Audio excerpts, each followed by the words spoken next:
Dieu ne collabore pas avec la chair. Donc Dieu est arrêté. Ici. Et il transmet cette information ici. Amen.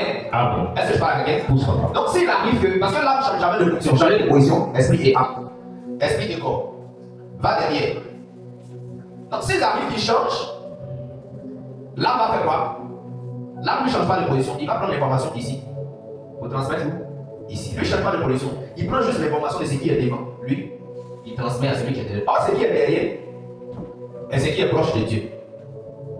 Est-ce que je parle à quelqu'un? Pousse papa. Donc quand vous regardez la position, vous allez remarquer que ce que lui il met devant Dieu, c'est sa chair.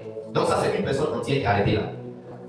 Il nourrit la chair, il mange tout, il mange sauce grecque, il mange, il ne gêne pas, il ne lit pas la parole de Dieu, il mange. Quand il mange beaucoup, ce qui se place au-dessus, c'est ce qui est ici, c'est pas ça. Donc c'est la chair là qui grossit plus que l'esprit. Donc la chair se place devant Dieu. L'âme va forcément prendre les informations de l'esprit. Mais l'homme là, en fait, lui, il ne vit pas en écoutant l'esprit, il vit en écoutant sa chair. Mange là-bas, il mange.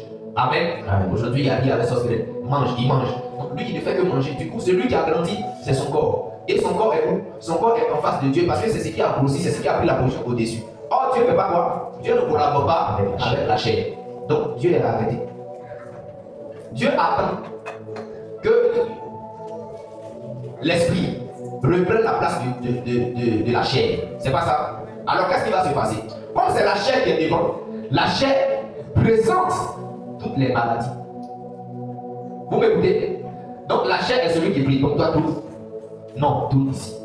Donc quand l'homme n'écoute plus l'esprit, il n'est plus connecté aux choses de l'esprit et qu'il est connecté aux choses de sa chair. Dans sa chair, il se trouve ses désirs, son péché, tout ça. Il mange, il vit, il n'a pas de méditation, il ne prie pas. Donc quand il vient dans la présence de Dieu pour prier, avec quoi il se présente? Il se présente avec sa chair.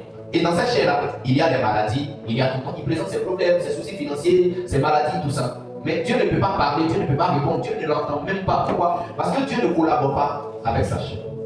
Qu'est-ce que l'homme est obligé de faire?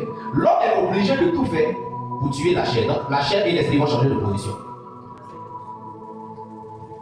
Or, quand l'esprit était ici, l'âme n'a pas changé de position. Or, je vous ai dit que l'âme prend quoi? L'âme prend les informations de l'esprit. Donc, comme l'esprit est faible, qu'est-ce qui va se passer quand l'esprit est ici? Je vais la position, je vais expliquer quelque chose. Quand l'esprit est faible, vous devez savoir que l'esprit, c'est la porte de toute collaboration spirituelle. Amen. Amen. Donc, quand l'esprit est ici et que la chair est ici, l'esprit est vulnérable. Ça veut dire qu'il est en position de faiblesse. Donc, qui va le dominer? Tous les esprits qui existent. Donc, si un esprit de mort le domine, il prend. L'âme prend l'information. J'ai été en contact avec un esprit de mort.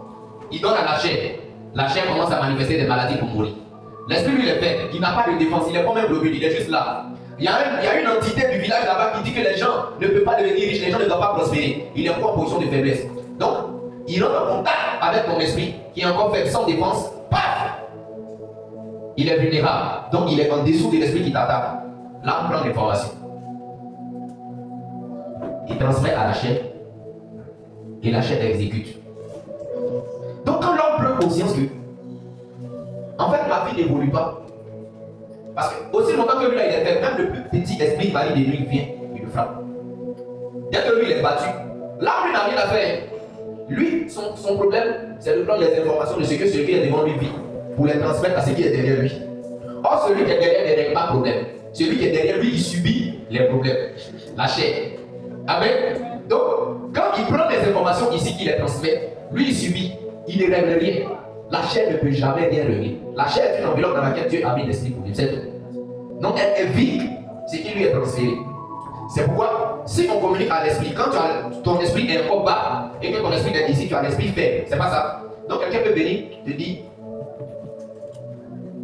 que cette année-là, tu ne vas pas réussir. Amen. Amen. Quand l'esprit est faible, l'esprit accepte. Vous l'avez jamais vu ça? Tu es abattu sur le champ. Dès que tu es abattu, lui il prend. Là, lui c'est son travail.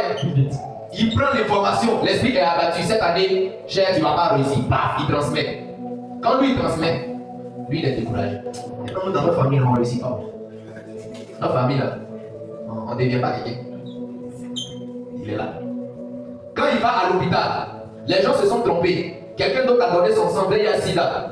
Lui, il n'a même pas le sida. Le médecin regarde les papiers, ils se sont trompés de nom. On vient lui donner l'information que tu as le sida. Comme c'est un esprit encore fait, il n'a aucune défense.